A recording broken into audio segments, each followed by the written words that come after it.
Assalamualaikum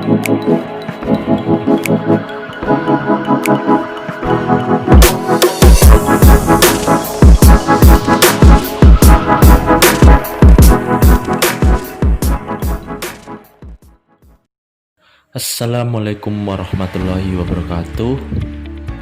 Saya akan menjelaskan hubungan antara Islam negara dan kemajemukan umat. Dalam sejarah Islam, ada 3 tipologi hubungan antara Islam negara dan kemajemukan umat. Nah, antara lain yang pertama, golongan yang berpendapat bahwa hubungan antara agama dan negara berjalan secara integral. Domain agama juga menjadi domain negara. Demikian sebaliknya, sehingga hubungan antara agama dan negara tidak ada jarak dan berjalan menjadi satu kesatuan. Tokoh pendukung gerakan ini adalah Al-Maududi. Aliran yang kedua, golongan ini berpendapat bahwa hubungan antara agama dan negara berjalan secara simbiotik dan dinamis dialektis, bukan berhubungan langsung sehingga kedua wilayah masih ada jarak dan kontrol masing-masing, sehingga agama dan negara berjalan berdampingan. Keduanya bertemu untuk kepentingan pemenuhan kepentingan masing-masing. Agama memerlukan lembaga negara untuk melakukan akselerasi pengembangannya. Demikian juga, lembaga negara memerlukan agama untuk membangun negara yang adil dan sesuai dengan spirit ketuhanan.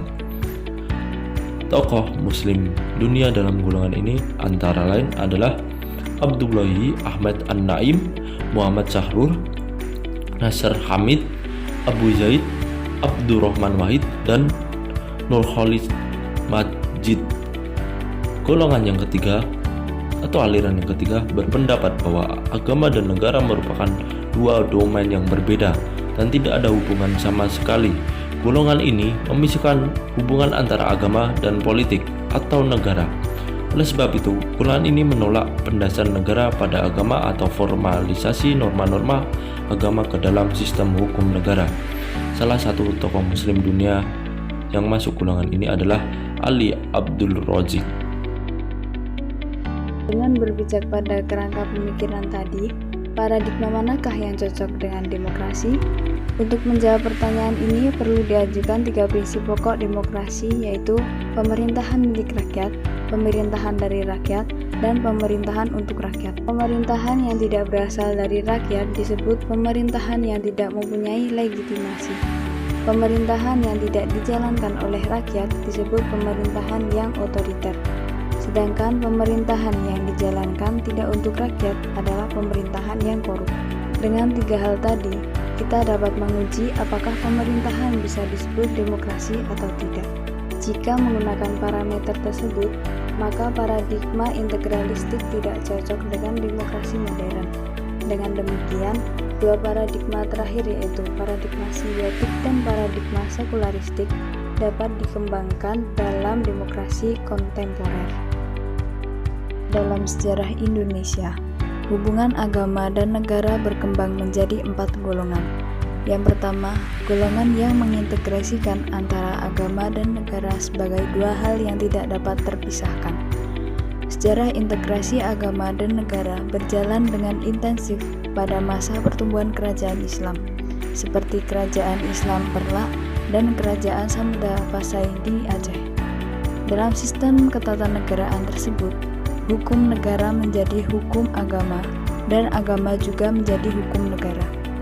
Relasi agama dengan negara berjalan aman dan damai tanpa adanya konflik. Kedua, yaitu golongan yang berpendapat bahwa agama dan negara berjalan dalam pusaran konflik dan saling menafikan di antara keduanya, seperti terjadi di Sumatera Barat. Konflik kaum agamawan ingin menerapkan norma agama atau Islam secara totalitas, sedangkan warga masyarakat lokal menolak pemberlakuan norma agama tersebut. Kejadian tersebut menyebabkan perang terbuka yang dikenal sebagai Perang Paderi. Ketiga adalah golongan yang membangun hubungan dinamis dialektis antara agama dan negara. Norma agama diberlakukan secara gradual dalam sistem hukum nasional dan berjalan tanpa konflik sebagaimana sistem ketatanegaraan kerajaan Goa. Keempat, yaitu golongan yang membangun hubungan sekular ritualistik antara agama dan negara. Norma agama diberlakukan dalam tradisi ritual keagamaan oleh pemerintah sebagai simbol pengayoman kepada masyarakatnya, sehingga masyarakat merasa diayomi dengan kedatangan pemimpin, sebagaimana tradisi kerajaan Jawa. Demokrasi dan kebangkitan nasional menyimak optimisme Mark Juergensmeyer. Kaum agamawan Timur mengusung ideologi nasionalisme religius sebagai alternatif baru pasca Perang Dingin.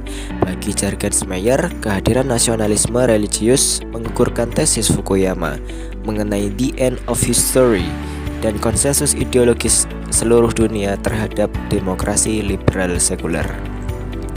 Sangat mudah mencapar aktivis keagamaan sebagai kaum fundamentalis, tetapi bagi Juergensmeyer ragu untuk melakukannya karena beberapa alasan. Yang pertama, istilah ini bersifat merendahkan. Ia menunjuk kepada orang-orang yang memegangi literalisme religius yang tidak toleran. Istilah ini lebih bersifat tuduhan ketimbang penjelasan. Lalu, yang kedua, fundamentalisme adalah kategori yang tidak tepat untuk perbandingan lintas kultural.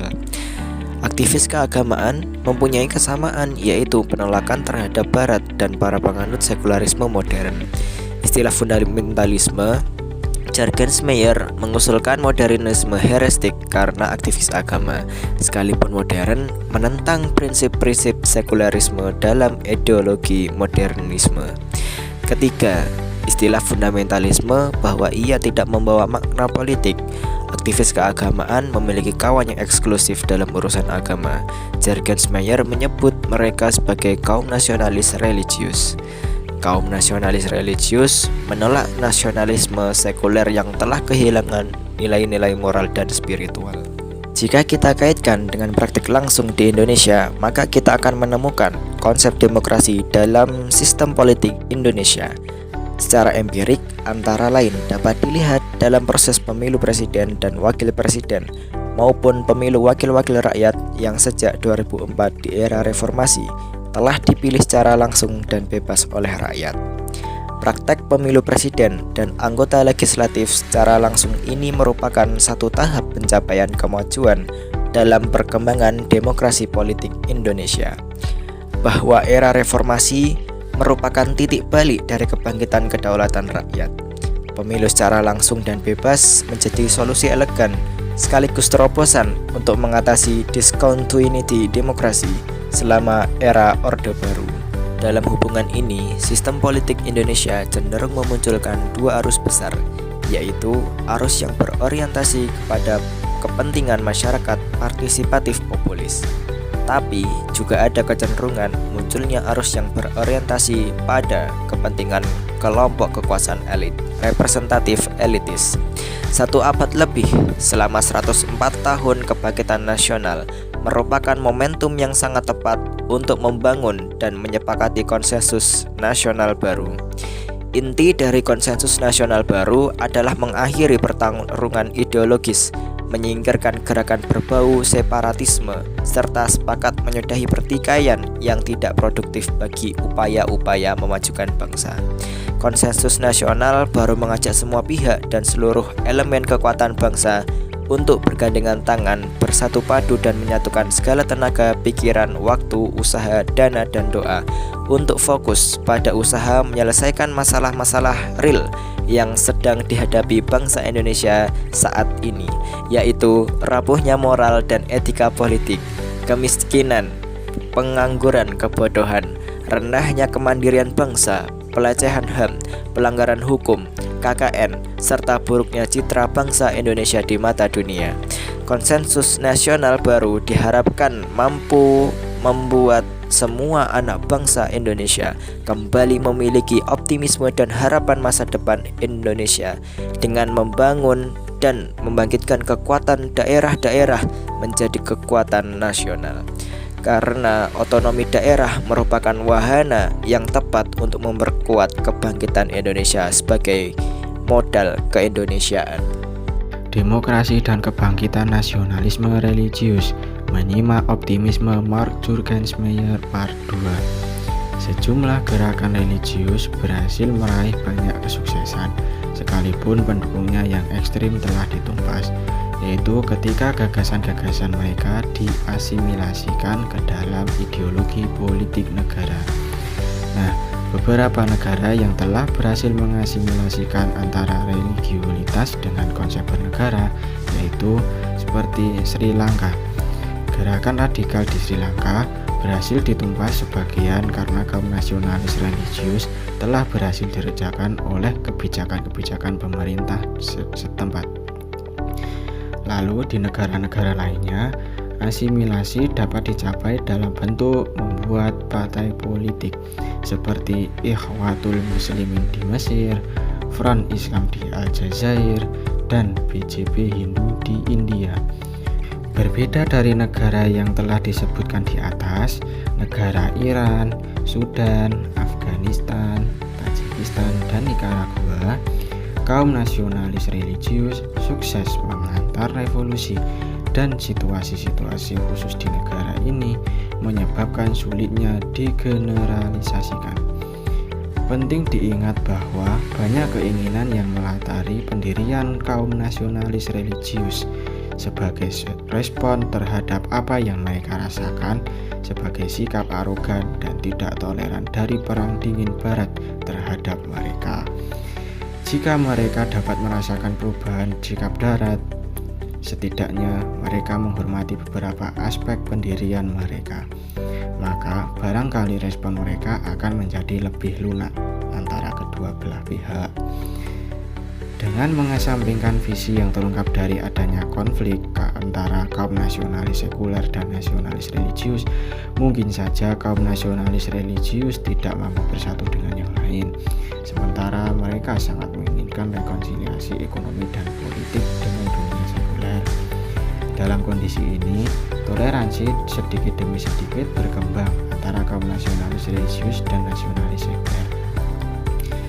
Bagaimanapun juga, keduanya merupakan respon terhadap produk zaman modern seperti dari Sri Lanka, India, Iran, Mesir, Aljazair, Afghanistan, Mongolia, Asia Tengah, Eropa Timur, dan negara-negara lainnya yang tengah mencoba nasionalisme yang bersifat religius. Negara-negara ini tidak sekedar membangkitkan kembali gagasan-gagasan religius kuno, namun mereka sedang menciptakan hal baru antara agama dan negara sekuler. Penggabungan identitas, kulturasi, dan legitimasi monarki lama dalam bentuk monarki religius, serta semangat demokrasi dan kesatuan organisasi masyarakat industri modern. Nah, Mark Juergensmeyer berpendapat bahwa kebangkitan agama-agama formal semakin menguat, yang dalam batas-batas tertentu berpadu dalam simbiotik dengan semangat intensitas. Nasionalisme religius dapat menjadi suatu alternatif atas lawan tanding dari nasionalisme sekuler yang membonceng pada dunia globalisasi. Nah, sekian penjelasan dari kelompok kami, yaitu kelompok 6 dalam materi demokrasi dan kebangkitan nasionalis religius. Kurang lebihnya mohon maaf. Wassalamualaikum warahmatullahi wabarakatuh.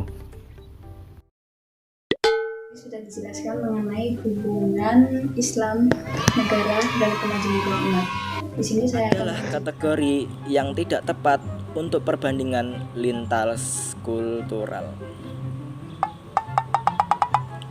Juergensmeyer mengusulkan modernisme herestik karena astagfir. Di sini ada beberapa negara yang sukses untuk mengasimilasikan antara religiusitas dengan konsep negara, yaitu seperti negara